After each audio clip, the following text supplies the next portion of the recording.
আসসালামু আলাইকুম ওয়া রাহমাতুল্লাহ। উলামা হযরত, মাশায়েখে এজাম, সম্মানিত দ্বীনি বন্ধুগণ, সাংবাদিক ভাইয়েরা, আপনারা কেমন আছেন সবাই? এই আওয়াজ সম্ভবত পর্দার আড়ালে মা এবং বোনদের কানেও যাচ্ছে। আমার একটু আগে যিনি আপনাদের সামনে গুরুত্বপূর্ণ বক্তব্য রাখলেন, তিনি বয়সে একজন যুবক, কর্মে একজন যোদ্ধা এবং তার স্বভাবে একজন বিপ্লবী। সেই মানুষটার পরে একটা বয়স্ক মানুষ কি বলবে আপনাদেরকে? তবে না, আমি এটা বলতে পারি, বয়সে তার মতো যুবক না হলেও তার চাইতে আমি বড় যুবক, আলহামদুলিল্লাহ। হয়তো আমার কণ্ঠ তার মতো মজবুত হবে না, কিন্তু আমার দিলের ভিতরের যে কণ্ঠ, এটা তার চাইতে দুর্বল হবে না ইনশাআল্লাহ। আলহামদুলিল্লাহ রাব্বিল আলামিন, ওয়াসসালাতু ওয়াসসালামু আলা রাসূলিহিল কারীম ওয়া আলা আলিহি ওয়া সাহবিহি ওয়া আহলি বাইতি আজমাইন।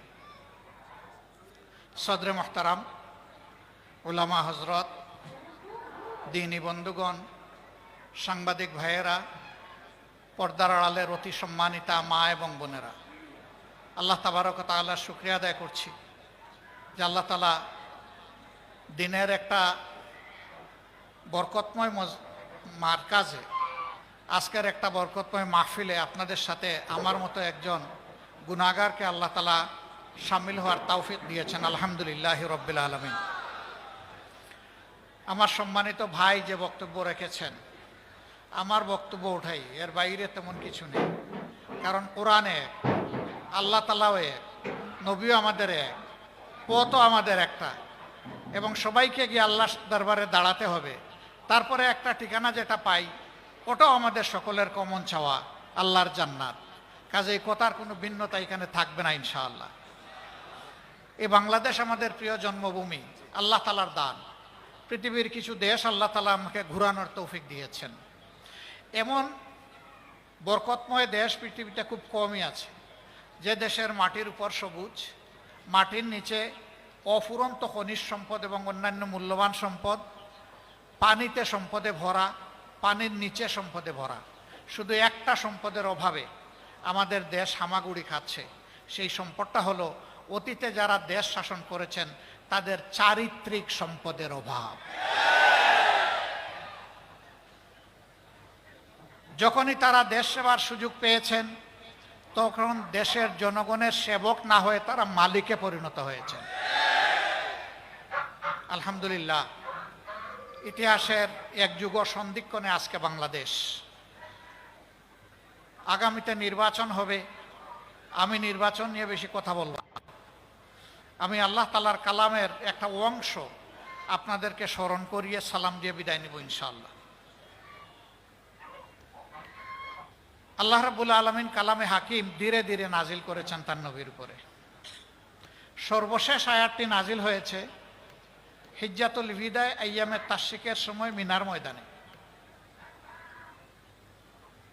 সেই আয়াতের একটা গুরুত্বপূর্ণ অংশ, সারাটা না।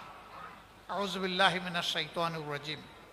আল ইয়াওমা আকমালতু লাকুম দীনাকুম ওয়া আতমামতু আলাইকুম নি'মাতি ওয়া রাদিতু লাকুমুল ইসলাম দীনা। সাদাকাল্লাহুল মাওলানাল আযীম।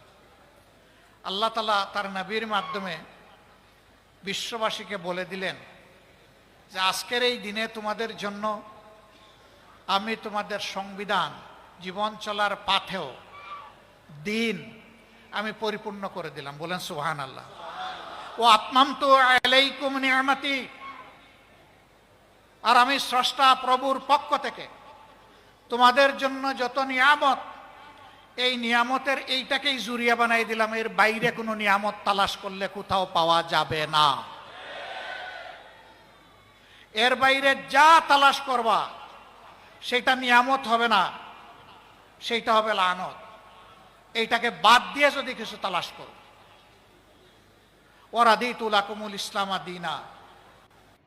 আর তোমরা জেনে রাখো, আমি কিন্তু ইসলামকেই শুধু আমার কাছে মনোনীত দিন হিসাবে, জীবন বিধান হিসাবে আমি কবুল করলাম। বাকি যেগুলো আছে ফামান ইয়াকবালু মিনহা, একটাও কবুল করা হবে না। সব রিজেক্টেড, পচামাল, সব পচামাল। যে বাদের অমুকবাদ তমুকবাদ, যে বাদের গামছা গায়ে দিয়ে আসুক, সব পচামাল। যা আল্লাহ তাআলা বলে দিয়েছেন মানুষের জন্য এইটাই উত্তম এবং একমাত্র উত্তম, এর বাইরে আর কোনো উত্তম নাই। সম্মানিত বন্ধুগণ, এটি দিনের একটি মরকাজ। এখানে কিতাবুল্লাহ এবং সিরাতে সরওয়ারে আলম বা সুন্নতে রাসূলুল্লাহ সাল্লাল্লাহু আলাইহি সাল্লামের তালিম হয়। কেন এই তালিমটা? কেন এই তালিম? হচ্ছে আমলের জন্য। ইলমের জন্য তো অবশ্যই, কিন্তু ইলমটা কি জন্য? ইলম হচ্ছে আমলের জন্য। আর আমলের ব্যাপারে শুরু হয়েছে ইকরা বিসমি রাব্বিকাল্লাযী খালাক দিয়ে, শেষ হয়েছে আল ইয়াউমা আকমালতু লাকুম দীনাকুম ওয়া আতমামতু আলাইকুম নি'মাতি ওয়া রাদিতু লাকুমুল ইসলাম দীনা। এর ভিতরে আল্লাহ মানুষকে যত আমল করার জন্য হুকুম দিয়েছেন, আল্লাহর কসম মুহাম্মদুর রাসূলুল্লাহ সাল্লাল্লাহু আলাইহি সাল্লাম সবগুলো আমল করেছেন, একটাও বাদ দেননি তিনি। এমনকি আল্লাহর আয়াত ওমা খালাকতুল জিন্না ওয়াল ইনসা ইল্লা লিয়াবুদুন, আর আমি জিন এবং মানুষকে আমার ইবাদত ছাড়া অন্য কোনো প্রয়োজনে পয়দা করিনি। তার মানে জীবনে একজন মুমিন, একজন বিশ্বাসী যত কাজ করবে সেটা আল্লাহর ইবাদতের উদ্দেশ্যে করবে। এখন প্রশ্ন জাগে, আমি ভাত খাবো, আমি চাকরি করব, আমি ব্যবসা করব, হাল চাষ করব, আমি যুদ্ধ করব, সেগুলো কি আমার ইবাদত? আল্লাহর কসম সবগুলো ইবাদত। যদি নবী করিম সাল্লাল্লাহু আলাইহি সাল্লামের নকশা কদম হয় সব ইবাদত, যদি আল্লাহর এবং আল্লাহ রসুলের শাস্তা ছেড়ে দেওয়া হয় সবগুলা জিহালত, একটাও ইবাদত হবে না। এমনকি আপনি আপনার মায়ের দিকে তাকিয়ে একটু মুস্কি হাসি দিবেন উনাকে খুশি করার জন্য, এটাও ইবাদত। আপনার স্ত্রীর দিকে তাকিয়ে আপনি মুস্কি হাসি দিবেন আল্লাহর কসম, ওইটাও ইবাদত। আপনার মনটা যখন পবিত্র থাকবে, আপনার সন্তানকে আপনি আদর করবেন, এইটাও ইবাদত। আপনার বাবার আপনি সেবা করবেন, সেইটাও ইবাদত। আপনার বন্ধুর কোনো বৈধ প্রয়োজন পূরণ করবেন, এইটাও ইবাদত। এক কথায় দুনিয়ায় এমন কোনো কাজ নাই যেটা ইবাদতের মধ্যে গণ্য নয়। আবার নামাজও ইবাদত হবে না যদি আপনার মন গড়া আপনি নামাজ পড়েন। একটু পরে ইনশাআল্লাহ আল্লাহ তাআলা হায়াত দিলে, সুস্থ থাকলে সালাতুল মাগরিব আমরা আদায় করব। এটার ফরজ কয় রাকাত? বাংলাদেশে 3 রাকাত, আমেরিকায় কয় রাকাত, ইউরোপে কয় রাকাত, মিডল ইস্টে কয় রাকাত? এটা কেউ বদলাতে পারবে? কেউ যদি বলে যুগের ব্যবধানে আমাদের ইমান দুর্বল হয়ে পড়েছে, ঘাটতি পূরণের জন্য আজকে 4 রাকাত পড়ে নেই, তার নামাজ কবুল হবে? আল্লাহ তাআলার বিরুদ্ধে বিদ্রোহের শামিল হবে। আল্লাহ যে সীমারেখা ঠিক করে দিয়েছেন এটা ধরে টান দেওয়ার অধিকার কারণে। সম্মানিত ভাইরা, নামাজে তো শান্তি আছে, মসজিদের ভিতরে তো শান্তি পাই, এই মাহফিলেও আমরা শান্তি আর শান্তি দেখতে পাচ্ছি। কিন্তু নামাজ মাহফিল সম্পন্ন করে যখন রাস্তায় যাই, কর্মক্ষেত্রে যাই, চাকরিতে যাই, ব্যবসায় যাই, পরিবারে যাই, সমাজে যাই, রাষ্ট্রে যাই, দুনিয়ায় যাই, তখন কি এই শান্তিটা পাই? কেন পাই না?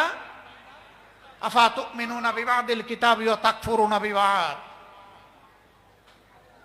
তোমরা কি আমার কিতাবের কিছু অংশ মানবা আর কিছু মানবা না? কিছুর উপর ঈমান আনবা আর কিছুতে তাকফির করবা, অস্বীকার করবা। ফামা জাযাউ মান ইয়াফআলু যালিকা মিনকুম, তোমাদের মধ্য থেকে যে এরকম আচরণ আমার কিতাবের সাথে করবে, অর্থাৎ কিছু মানবে আর কিছু মানবে না, মতলবী মানা, সুবিধাবাদী মানা, ইল্লা খিজয়ুন ফিল হায়াতিদ দুনিয়া, তার জন্য আমার পক্ষ থেকে উপহার হচ্ছে আমি চরমভাবে দুনিয়ায় তাকে বেইজ্জত করব। এই ফতোয়া কে দিয়েছেন? এই ফতোয়া বদলানোর শক্তি কারো আছে? নাই। তাইলে আমরা শান্তি যে পাই না, এই ফতোয়ার মধ্যে এটার জবাব আছে। জীবনের দিনগুলা ফেলে এসেছি, বৎসরগুলা ফেলে এসেছি, আর কয়টা দিন আর শ্বাস পাবো কেউ জানি না। মানব সন্তানের হায়াত 2 সেকেন্ডের মতো। একটা শ্বাস তুলে ওই তুলা শ্বাসটা ফেলতে সে বাধ্য, কিন্তু ফেলে দেওয়া শ্বাস তার আর উঠবে, ওটার কোনো হিসাব নেই। আর ওই যে তুলা শ্বাসটার সময় হচ্ছে মাত্র 2 সেকেন্ড। এইটাই রে ভাই আপনার আমার হায়াত। কোন ভরসায় আগামী দিন ভালো কাজ করবো, আজকে যেমন তেমন হয়ে যাক, এই নিয়ত করার কোনো সুযোগ নেই। তাহলে জীবনে এখন যদি চিন্তা করি কি করেছি, আমরা কি সব সময় হকের পক্ষে ছিলাম? আমরা কি কোরআনের পক্ষে ছিলাম? কোরআনের আইন কায়েমের আওয়াজ যখন এসেছে আমরা কি লাব্বাইক বলে সাড়া দিয়েছি? আমরা অনেকে লজ্জিত হয়ে বলবো না, দিতে তো পারি নাই, এখন আমার কি হবে? এখন কি তাহলে আমার ঠিকানা জাহান্নাম হবে?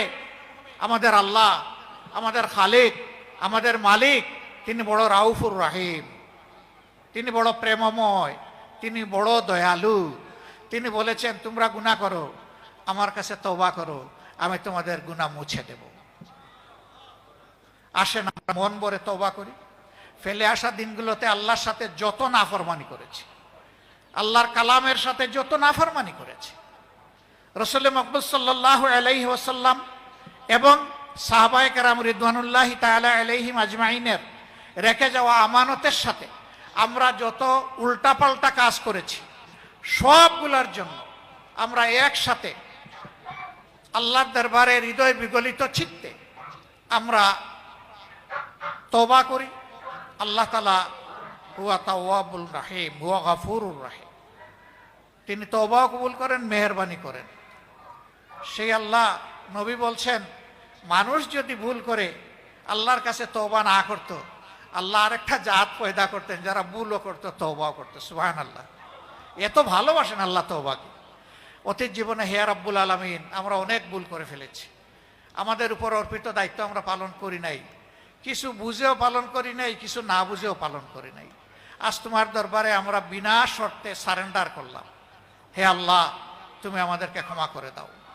আস্তাগফিরুল্লাহ আল্লাযী লা ইলাহা ইল্লা হুয়াল হাইয়ুল কাইয়্যুম ওয়া আতুবু ইলাইহি ওয়া লা হাওলা ওয়া লা কুওয়াতা ইল্লা বিল্লাহিল আলিয়্যিল আযীম।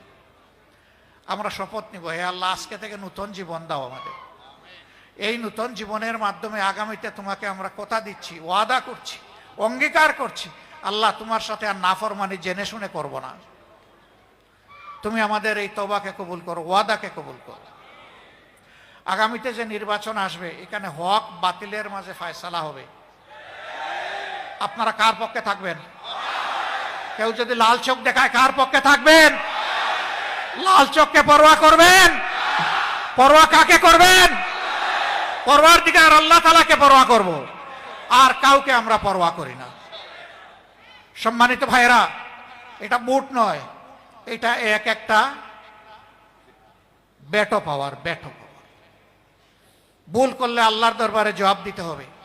বিবেকের আলোকে ভোটটা দিবেন, হকের পক্ষে থাকবেন, দুর্নীতির বিরুদ্ধে অবস্থান নেবেন, দিনের পক্ষে অবস্থান নেবেন, আল্লাহর কালামের জন্য যারা সংগঠিত হবে তাদের পক্ষে অবস্থান নেবেন, তাদের জন্য দোয়া করবেন, তাদের পাশে থাকবেন। আমরা একসাথে লড়াই করব ইনশাআল্লাহ, আল্লাহর রাজ কায়েম করার জন্য, দুর্নীতিমুক্ত বাংলাদেশ গড়ার জন্য। আমরা কারো সাথে আপোষ করব না। ওই বাংলাদেশ না গড়া পর্যন্ত আমরা থামবো না ইনশাআল্লাহ। আমাদের জন্য শুধু দোয়া করবেন, শয়তান যেন আমাদের মধ্যে কোনো বিভ্রান্তি সৃষ্টি করতে না পারে, শয়তান যেন লজ্জিত হয়ে পরাজিত হয়ে পালিয়ে যায়, মুমিনদের জন্য বিজয় হয়। আল্লাহর কসম, আমরা কোনো দলের বিজয় চাই না, আমরা আল্লাহ তাআলার দ্বীনের বিজয় চাই, আমরা জনগণের বিজয় চাই। এই মুসলিম জনগণ আর জালিমের হাতে নিষ্পেষিত হোক। হে আল্লাহ, তুমি এই বিপদ থেকে এই জাতিকে তুমি রক্ষা করো এবং জুলুমের বিরুদ্ধে দাঁড়ানোর তৌফিক তুমি দান করো। আল্লাহ তাআলার দরবারে সেই মুনাজাত করে, নামাজের সময় আসন্ন, আমাকে এখানে দাওয়াত করার জন্য আমি মহান রবের দরবারে শুকরিয়া আদায় করছি এবং এখানে বড় হুজুর, ওনাকেও আমি আমার অন্তরের অন্তঃস্থল থেকে শুকরিয়া আদায় করছি। উনি যে মায়াবী দাওয়াত আমাকে দিয়েছিলেন, আজকেই জালকাঠিতে আমার এইরকম আরেকটা দাওয়াত ছিল, কিন্তু আমি কোনো অবস্থাতে ওনার এই দাওয়াতকে অগ্রাহ্য করার কোনো দুঃসাহস আমি দেখাতে পারিনি। আমি মহান আল্লাহর পর ভরসা করে চেষ্টা করেছি এখানে এসে হাজির হওয়ার। নিশ্চয়ই আপনাদের কোনো হক আমি আদায় করতে পারিনি, আমাকে ক্ষমা করবেন। আমার জন্য একটা দোয়া করবেন, একটা দোয়া চাইবো আপনাদের কাছে। আমি আল্লাহর জন্য, আল্লাহর দ্বীনের জন্য রক্তমাখা চাদর নিয়ে শহীদ হয়ে আল্লাহর দরবারে হাজির রাখতে চাই। জীবন তো একটা, জীবন তো দুইটা পাবো না, আর এই মৌত হচ্ছে সবচেয়ে লোভনীয় মৌত। এই রক্তের চাদর গায়ে দিয়ে ইয়ামুত তাগাবুনে, হার জিতের দিনে মহান রবের দরবারে দাঁড়াতে চাই। একটুখানি দোয়া করবেন আপনারা, ইনশাআল্লাহ এটা বড় দুর্বল হয়ে গেল। জাযাকুমুল্লাহু খায়রান, বারাকাল্লাহু ফি হায়াতিকুম। আসসালামু আলাইকুম ওয়া রাহমাতুল্লাহি ওয়া বারাকাতুহু।